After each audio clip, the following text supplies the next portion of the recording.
Hey, good morning everybody. Welcome back to the channel. Thanks for visiting Drawing with Michael. I am, of course, Michael. Today is the beginning of Inktober. So, I did see the posting in reference to Inktober and what you're supposed to follow, and I'm sure...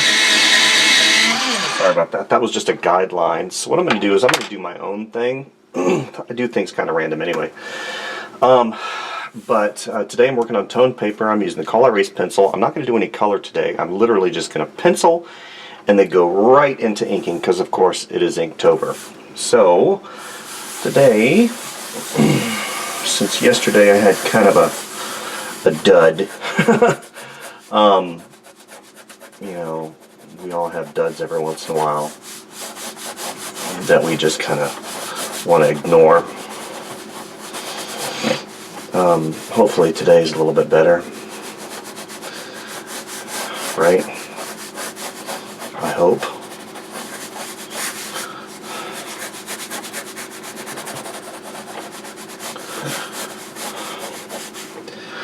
Alright, go around. So what I'm doing right now is I'm just basically blocking in my shapes, blocking in my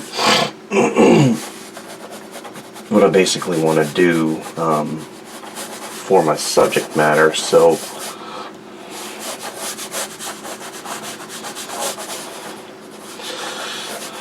real simple, going in and, you know,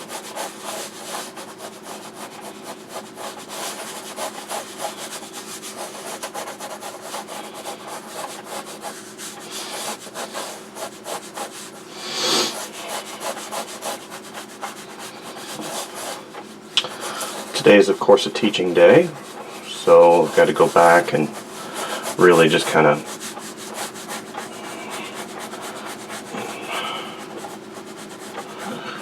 shore up my lesson. I did that last night and over the weekend, but I always like to go back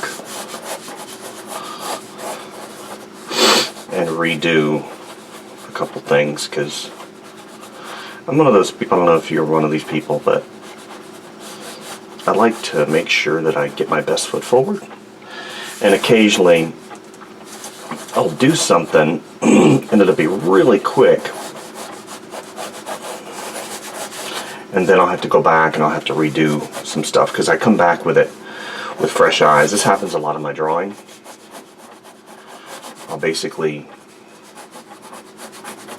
I'll start something, I'll finish it, and then what I'll do is I'll walk away from it for a few days and then come back, and what inadvertently happens basically is I get fresh eyes on it and I end up improving it in some way most of the time. Sometimes I screwed up even more. But yeah, so yesterday was an interesting day because, you know, I did a lot of 3D sculpting yesterday, and even though I am a quote-unquote 3D sculptor, I do it professionally, I still have a lot of issues with the way that, gosh, the interface of ZBrush, it's very convoluted and hard, not to mention the language that's used in 3D sculpting. To me, it's just hard. It's a hard, this is long, I need to come right here. Okay. It's just hard. I don't know if you guys get that. I'm just, you know, I've been drawing for a long time, and, you know, I'm kind of used to that. I'm used to that. I'm used to that, you know, way of doing things. Of course, I'm always telling you guys need to branch out. So that being said, that's what I've done with my 3D sculpting, is I've really tried to branch out and be better. And it's hard. It's very hard to do that for me. I'm sure some of you guys are like, what are you talking about? ZBrush is the easiest program in the world. It's very intuitive, you know, blah, blah, blah. But not for me. Right? It's just hard. Every inch of my being, every time I get into that program, I feel like I'm fighting myself. right? Eventually I come out on the other side, but there are just some things I don't know how to do just yet, you know?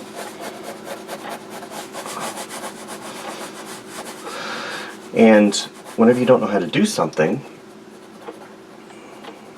it's frustrating, right? You know, stuff like this, to me, you know, since I've been doing it for a while, it's still not easy. This is still not easy. I still struggle with this all the time. But I've put things in place to help me whenever I get, you know, lost. You know, I can kind of, excuse me, find my way. Whereas in ZBrush, I'm just, I'm lost. I'm lost sometimes, you know? I mean, I guess it's refreshing to hear somebody that works in a professional manner sometimes get lost. And it's true, because I completely get lost in that program sometimes, and I'm like, I don't know what to do. And what I tell people, you know, 3D sculpting is one of those things where, you know, you have to do it. You have to do it all the time. You have to do his chin up a little bit because he's kind of got a smug face. You have to do it all the time, you know, and which I don't. Actually, I'm doing it much more than I had ever thought I was going to do it, because I'm doing it in a professional way. And it takes time to learn certain things, right? Just like, you know, it took time for me to learn how to ride a bike and do sweet jumps. There we go. Alright. So, if you haven't figured it out yet, I'm doing an iteration of Harry Potter. Yesterday I did Hagrid. I've been doing a lot of Harry Potter toys recently, and not that I'm a huge fan of the property. It is a popular property, and that's mainly, you know, I did enjoy the first movie. I haven't watched them in a while.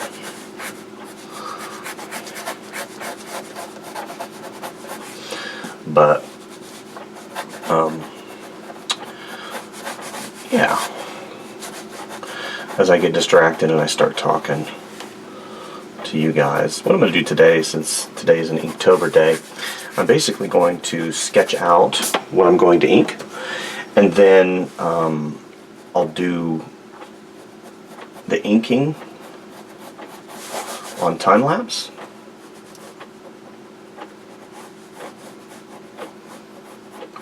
I'll let you guys see the process, and then after that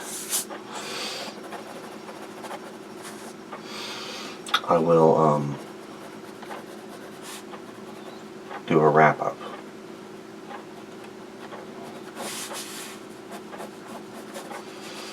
If that makes sense to you guys. I just don't have the I don't want to say the time, because I do have the time today. I'm just for keeping the video not so daggum long.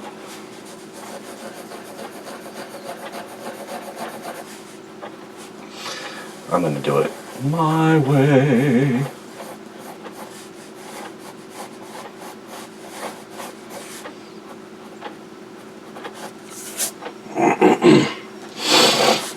Okay, we're going to have this come out just a little bit.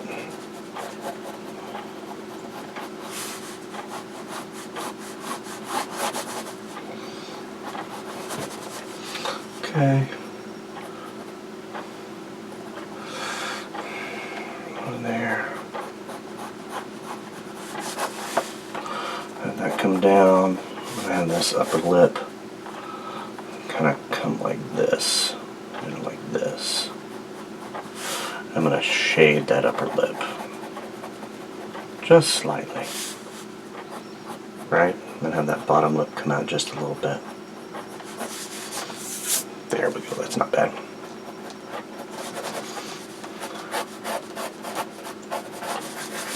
Okay.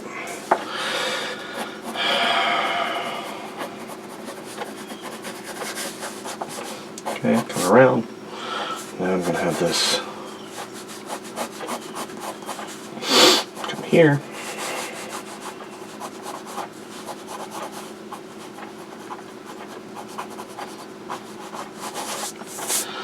Good. Here's this little belly that comes right here. Here's this belt that comes right here. Here's his tie. Where did I put his tie? I had his tie come out. Define that a little bit better. Okay. Here's his shoulder mask that comes around here, and then it comes down. And then I've got this fabric that bends, because his arm is right here. Here's his elbow. So I'm going to have this mass maybe kind of droop down just a little bit. And that comes here. And here's his hand. Here's his thumb. Comes around. Here's the bulk of his hand.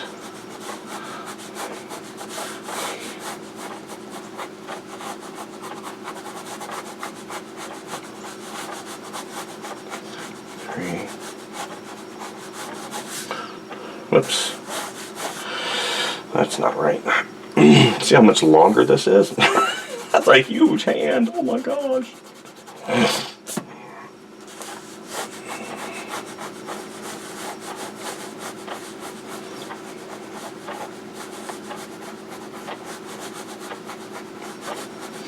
Playing around here, I'm trying to determine how I want the fingers. Now,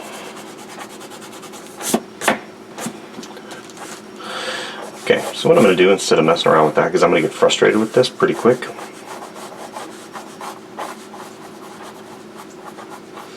going to have a big mass right here. I don't want to break up that silhouette. So let's go ahead and just put a little indication of the stripes in here.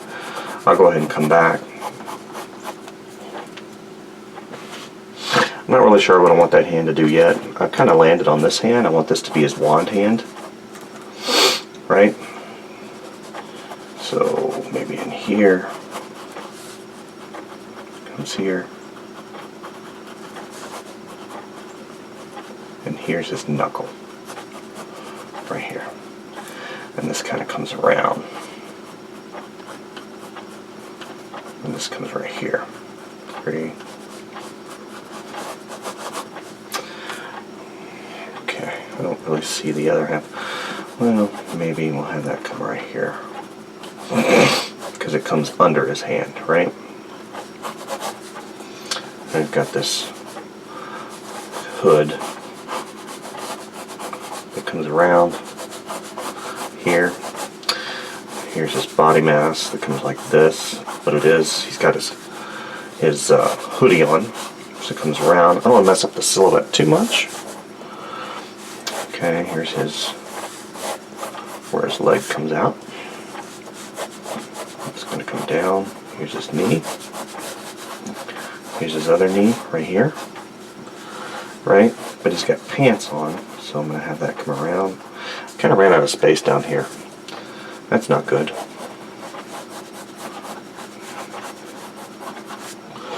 Okay. He's got these shoes. Come like this. It's got this other shoe that kind of comes right here. I want this to kind of come out just a little bit, even though I'm drawing under the coat to get the right positioning of the leg. Because he's got this leg forward, so it's actually going to come off the page. Not good. Oh well. So we're going to come back to this arm, even though we're super frustrated with it. Okay, so what I'm going to do is I'm going to come around here. Here is the leg that I want to be able to see. Here's the belt. I'm going to show a little bit of the belt.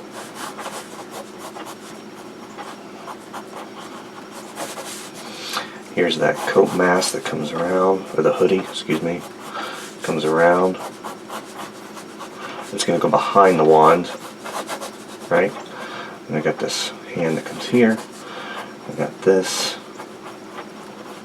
that comes around because he's kind of got his sleeves rolled up just a little bit. However, this is going to be blowing just a little bit, right? I don't want to break it. I don't want to mess up that silhouette. I might change that. We'll see. No, I like that. Okay. Here.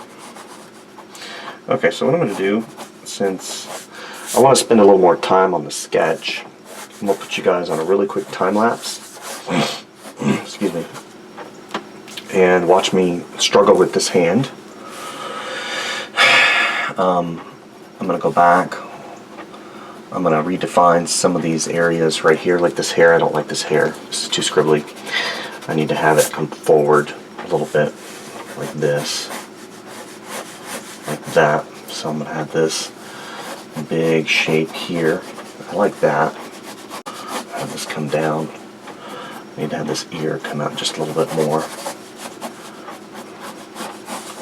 Face is good. Right where I need to be on the face. I'll define these glasses a little bit more. And you guys can basically watch as I struggle with this piece. So we'll have this come up around here, here, here. There we go, that's much better. And now what I'll do is I'll start having some of this hair texture come around like this. So I'm going to go ahead and put you guys on time lapse, and you can watch me fix this hand. And once I get with the initial drawing done, I'll start the inking process, and that'll be on time lapse. But I'll do a little talking in between. So, all right.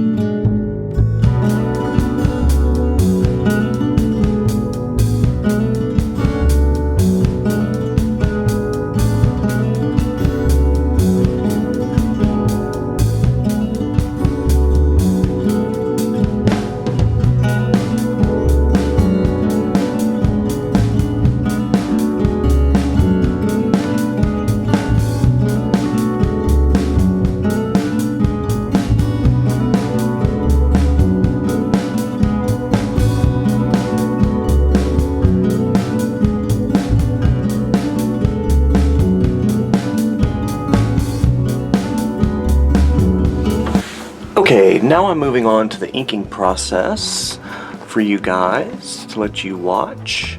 I'll probably do maybe 3 to 5 minutes of inking, and then what I'm going to do is I'm going to move on to the time lapse. So you guys know that I like using the Pigma pen. It's got a really nice broad stroke.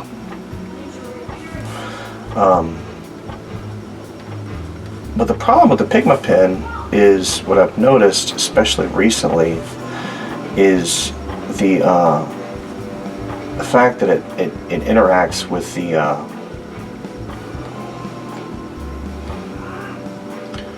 as I'm trying to get this, I'm trying to talk to you at the same time, my apologies. It interacts with the alcohol base in my tone marker.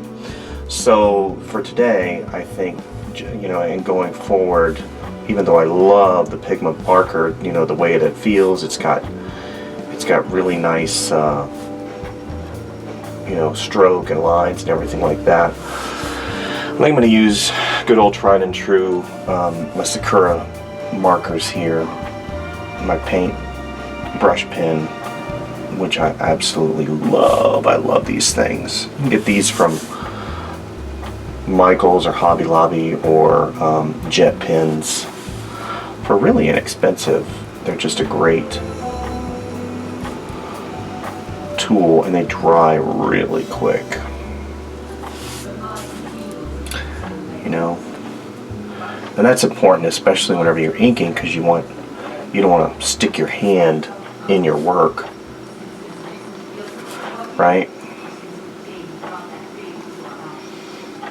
And two, whenever you're doing stuff like this, just remember that variation of line weight that we talked about, right? Since you have a perceived shadow under here because it's lower, you're going to have that line which is less defined. I'm sorry, not less defined.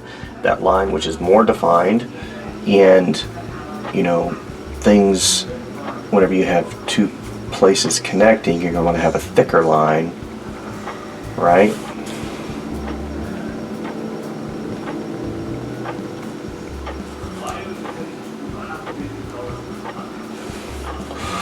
Okay. Have that people come around here like that. And you get a lot of detail. I'm going to do the glasses out just a little bit more. There we go.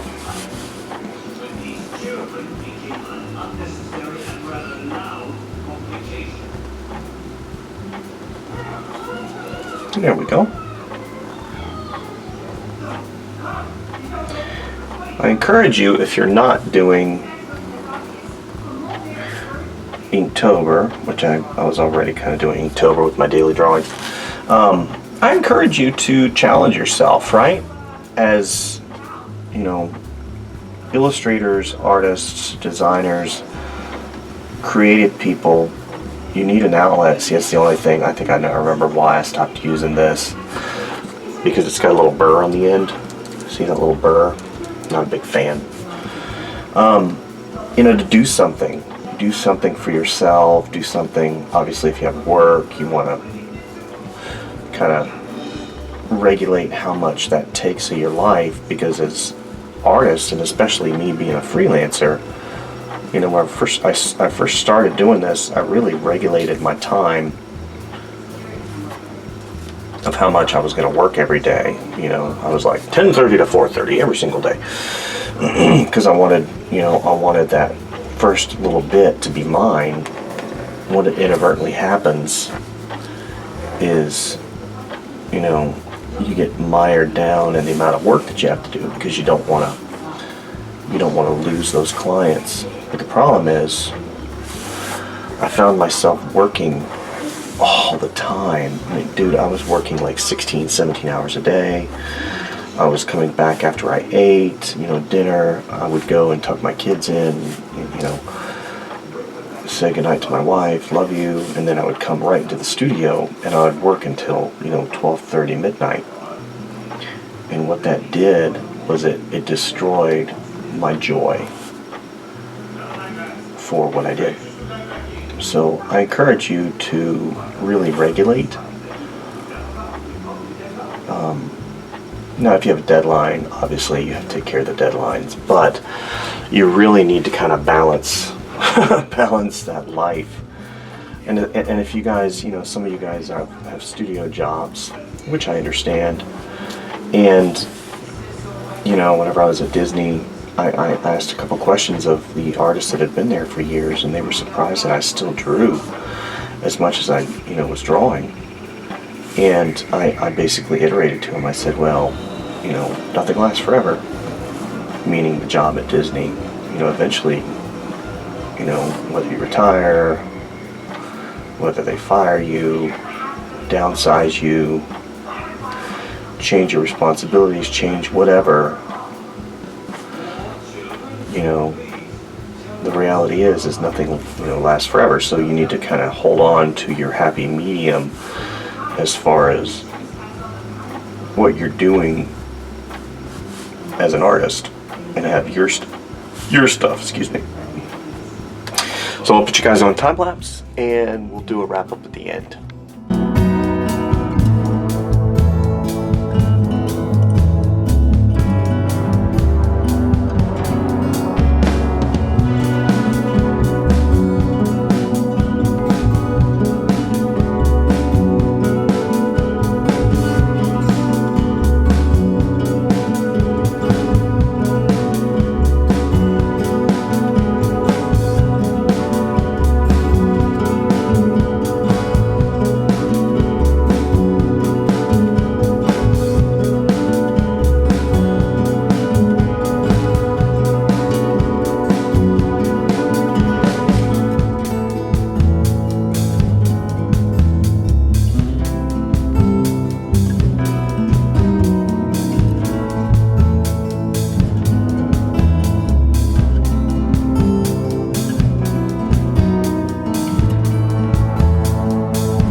Okay, that is pretty much it. That's all I'm going to do right now. I might put color in it at a later point in time, or I might take a picture of it and drag it into Procreate or Fresco. Incidentally, I made an error on my Fresco video, if you guys have watched that already. I stated that it was free with the subscription, the Adobe subscription. I want to clarify something. It is free for 6 months, and then you have to pay $9.99 a month for it, and that in and of itself is absolutely ludicrous.